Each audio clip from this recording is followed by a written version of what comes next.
Você sabia que São José terá a Rota de Oleiros? Será a primeira rota turística do município com o objetivo de resgatar e preservar a tradição açoriana.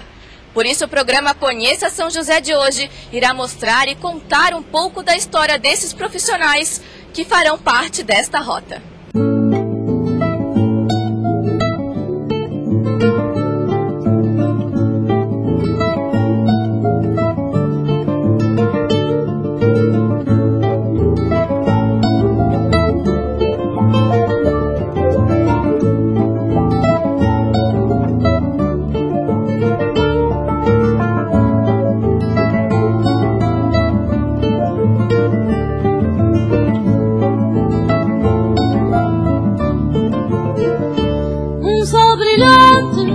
Uma risada distante vieram lá de fora de um outro planeta, sem pedir licença entraram pela minha janela e agitaram a chama que estava quieta, e de repente estouram cristais na nossa alma. Vamos começar com a história dos irmãos Ivo e Wilson. Filhos do oleiro Antônio Joaquim de Medeiros, nunca deixaram a tradição do barro virar pó.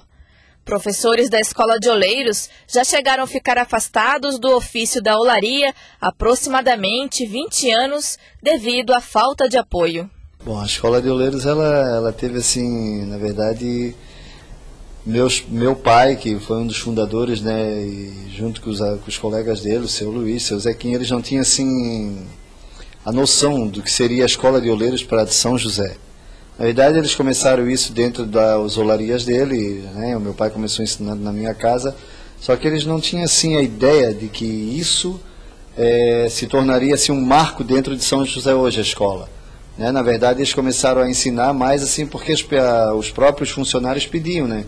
Como na casa do meu pai, as pessoas trabalhavam lá com ele, chamavam Dom Duca, ensina a gente a fazer isso aqui, eu ponho uma escola, por que o senhor não põe uma escola? E a ideia ficou e foi indo, e ele realmente viu que se ele fosse morrer, aquilo ia se acabar. Então a Escola de Oleiros, na verdade, ela surgiu disso tudo aí, desse acontecimento.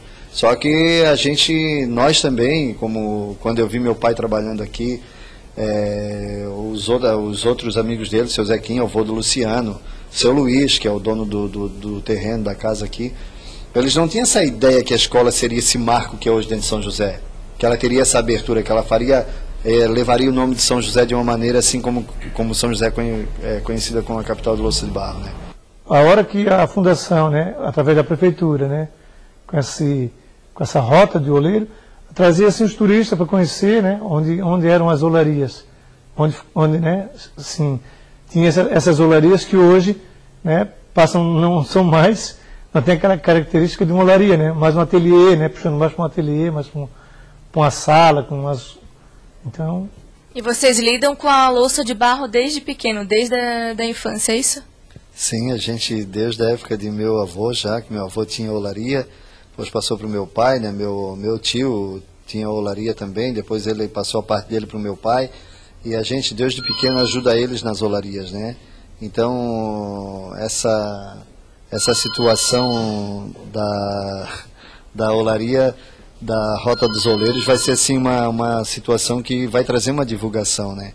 Vai trazer uma grande divulgação e tem que trazer o turismo de volta. Antigamente era conhecido, os turistas vinham mais, hoje quase ninguém está vindo mais, tanto é que as olarias se acabaram tudo devido a essa divulgação, né? Acho que ela caiu muito, não foi dada uma grande importância para isso, que na verdade foi a válvula propulsora de São José, né? Os empregos antes gerados por essas olarias eram muitas, né? Elas contratavam muitas pessoas para trabalhar, então a mão de obra, essas olarias, elas impulsionavam uma renda para o município, uma arrecadação. E isso conta um pouquinho para a gente também, desde pequeno trabalhando com a louça de barro. Lembra da primeira peça a ser confeccionada? Eu lembro sim, quando porque assim, antigamente os nossos pais, os avós, os oleiros, não deixavam assim, as crianças subirem na roda. Era Deus nos acuda quando você subia na roda. Então a gente esperava, quando eles iam almoçar, a gente corria para dentro da olaria ia na roda deles ali, botava uma pilotinha de barro, tentava fazer alguma coisinha, e quando antes deles virem, ficava sempre um espiando, lá vem o pai, lá vem o vô. corria, limpava a roda, tentava deixar do jeito que eles deixaram, mas não adianta, eles desconfiavam, aí a gente já ganhava aquela bronca. Já estiveram em cima da roda, não sei o que e tal. Então, sempre assim. É no caso de como a mulher, né? A mulher, antigamente, eles não deixavam a mulher entrar na roda por causa do vestido. Né? Mulher nenhuma sentava numa roda de oleiro para fazer peças, mesmo que queria. Então, as mulheres antigamente eram só figureiras. Então, tinha aquele preconceito já na época, por causa da mulher na roda de oleiro. Então, as mulheres eram praticamente todas figureiras. De lá para cá, o que mudou? De lá para cá mudou assim, de lá para cá, na verdade, mudou muito na nossa vida. Nós largamos isso tudo que a gente fazia. Nós não fazíamos, meu irmão, meu pai, quando viu que a cerâmica entrou numa decadência, né? Então que ela foi assim deixada de lado e através, como eu já falei, a indústria de ferro e de alumínio apareceu, então ela teve uma grande queda.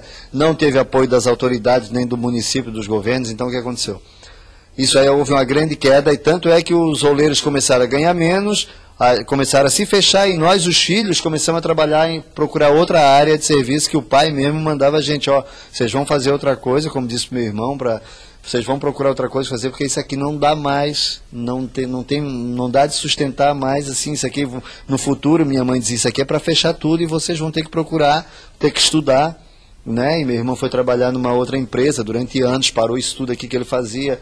E eu fui embora para Salvador, fui ser músico em Salvador, né? Fui missionário lá uns anos, depois de estar tocando, fui ser músico em Salvador, na Bahia. E deixei durante muitos anos também. Vai fazer 7 anos que eu assumi essa identidade de volta aqui na escola. Né? E estava precisando de professores, eu sabia fazer, entrei aqui como professor de acordelado, né? Porque senão não estaria mais fazendo isso hoje também, nem meu irmão. Se não fosse a escola, a gente também não estaria mais fazendo isso hoje. Então mudou essa parte.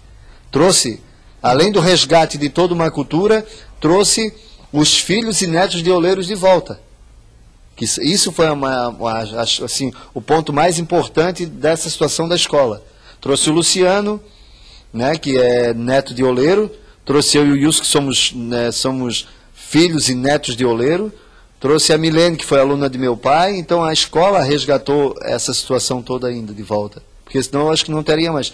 E nessa área de cerâmica, principalmente cerâmica em torno, é muito difícil você encontrar professor que saiba ensinar, que tenha didática, que saiba passar o que a escola passa. Por isso que é a única escola, é a primeira escola do Brasil e a única da América Latina mesmo, e para existir uma escola como a Escola de Oleiros, eu acredito que tão cedo não vai existir. Porque não é fácil você modelar peças em torno e ensinar. Tanto é que as pessoas vêm de fora fazer curso em torno com a gente aqui. E nós não temos... A gente estava até sendo esquecido, deixado de lado, não tinha um devido valor. Hoje não. Hoje mudou essa situação, mudou a cara da escola de oleiro, mudou a situação até mesmo de São José ser conhecida como a capital da louça de barro. Hoje mudou. Hoje São José, ela pode ter a honra e a felicidade de dizer assim, é conhecida como a capital da louça de barro. Porque se você trouxer um turista hoje dentro da escola hoje de oleiros, e ver os oleiros, os professores, os mestres de oleiro levantar uma pressa, você fica de boca aberta. E São José não fica mais envergonhada, porque quem aparecer na escola hoje vai ver o reflexo disso tudo, pelas peças que são produzidas, pela qualidade de alunos formados aqui. As peças que os alunos desenvolvem através desses professores. Se o município e as autoridades tivessem o carinho que os alunos têm pela escola, quanto tem com a gente, enquanto seus mestres, seus professores, nossa, isso aqui mudaria muito.